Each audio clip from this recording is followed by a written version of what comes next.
Hello viewers, আজ আবার আমি চলে যাচ্ছি স্বর্ণদ্বীপের স্টুডিওতে। তো আজকে স্বর্ণদ্বীপের স্টুডিওতে দীপ্তি সরকার দিভাইয়ের স্টুডেন্ট ওয়ার্ক রয়েছে। তো আমি বেরিয়ে গেছিলাম। তো যেতে গিয়েই দেখি এই দেখো কাশিমবাজারের রেলগেট পড়ে গেছে, একদম মুখের উপরে পড়ে গেল। তো যাই হোক, আমি হাতে একটু টাইম নিয়েই বেরোই। দেখতেই পাচ্ছ আমি ঢুকে পড়েছি স্টুডিওতে। তো একটু আমি চুলটা শুকিয়ে নিচ্ছিলাম আর পুরো স্টুডিওটা ঘুরে তোমাদেরকে দেখিয়ে দিচ্ছিলাম। এটা স্বর্ণদ্বীপের স্টুডিও, যেটা বহরমপুর এসডি স্টুডিও নামে রয়েছে। তো এই করতে করতে আমি নেহার গলার আওয়াজ পাই, তো বুঝতেই পারি ও আসছে। তো আমি ভিডিওটা অন করে বসেছিলাম। এই যে সুন্দরী ঢুকছে, সুন্দরীর আগেই আমি পৌঁছে গেছিলাম। তো এই যে আমার এখানে মেকআপ স্টার্ট হয়ে গেছে।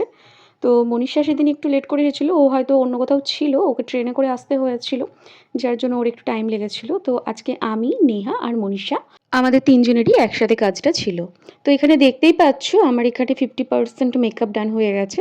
এবার আমরা লাঞ্চে চলে যাব। আমি একটু ওয়েট করছিলাম মনীষার জন্য, ও একটু ওর মেকআপ আর্টিস্ট একটু যেহেতু স্লোতে কাজ করছিল, তো তার জন্য আমরা ওয়েট করছিলাম ওর হয়ে যাবে।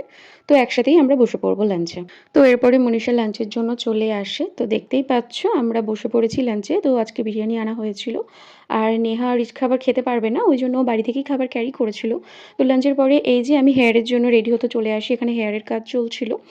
তো আজকের ফাইনাল লুক তোমাদের দেখাই। এই যে এটা হচ্ছে আজকের আমার ফাইনাল লুক, একটা সফট রিসেপশন লুক, একটু ইউনিক। শাড়ির কালারটাও আজকে একটু অন্যরকম। তো আমার লাল নীল হলুদ পরতে পরতে একঘেয়ে হয়ে গেছে ব্যাপারটা। তো আজকে যেহেতু একটু অন্য কালার ছিল, কালারটা ছিল পেস্তা কালার, তো কালারটা আমার খুব ভালো লেগেছিলো আর লুকটাও খুব ভালো হয়েছিল। তো এখানে দেখতেই পাচ্ছ সৌরজ্যোতি চলে এসেছে। আজকের ফটোগ্রাফার ছিল সৌরজ্যোতি। তো এখানে শ্যুট চলছিল। আর নিহা তো জানোই কেমন, ও আমাকে অনবরত হাসিয়ে যাচ্ছিল। তো যাই হোক, ও আমাকে যাই বলুক, আমি তো কাজের টাইমে একদম হাসবো না, আমি কাজের টাইমে সিরিয়াস, সেটা সবাই জানো। তো এই যে এই করতে করতে আমি শ্যুটটা করছিলাম। তো আমার শ্যুট হয়ে যায় আর ওই ঘরে ওরা বসেছিল। আমার আগে নেহার শ্যুটটা হয়ে গেছিলো, দেন আমার পরে শ্যুটটা হবে মনীষার। ও আর হ্যাঁ, বলে রাখি আজকের এই যে ড্রেসগুলো দেখছো, এগুলো কিন্তু এসডি স্টুডিও থেকেই নেওয়া, যেগুলো ছিল স্বর্ণদ্বীপের। আর আজকের আমার মেকআপ আর্টিস্ট ছিল সুদীপা। সুদীপা কিন্তু বিগিনার মেকআপ আর্টিস্ট, বাট তবুও কিন্তু ও অনেক ভালো কাজ করেছিল। আমার বেসটা খুব ফ্ললেস ছিল। আমি আশা করছি ও ইন ফিউচার অনেক ভালো ভালো কাজ করবে। তো এই করতে করতে আমার শ্যুটটা কমপ্লিট হয়ে যায়। আমি এই ঘরে এসে দেখি আমার মেকআপ আর্টিস্টরা সব কিছু গোছাচ্ছে, আর এই যে নেহা শ্যুট হয়ে গেছে বলে আরামে বসে ফোন দেখে যাচ্ছে। তো আমি বললাম একটু স্মাইল কর, ও পোজ দিল। যাই হোক, তো দেখতেই পাচ্ছ এই লুকটা কিন্তু আমি এই ঘরে একদম অন্ধকারের মধ্যে নিয়েছি। জাস্ট একটা ইয়েলো লাইট জ্বলছিল, তাও হালকা, যেহেতু ওই ঘরে শ্যুট হচ্ছিল তাই এই ঘরে লাইটটা অফ করেই রাখা হয়েছিল। তো এখানে দেখতেই পাচ্ছ মনীষার শ্যুট হচ্ছে।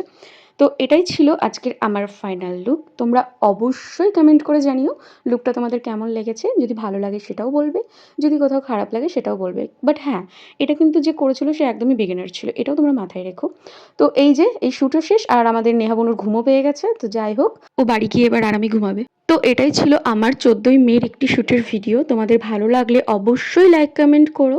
তো বাই বাই সকলকে, আজকের মতো ভিডিওটা আমি এখানেই এন্ড করলাম। টাটা।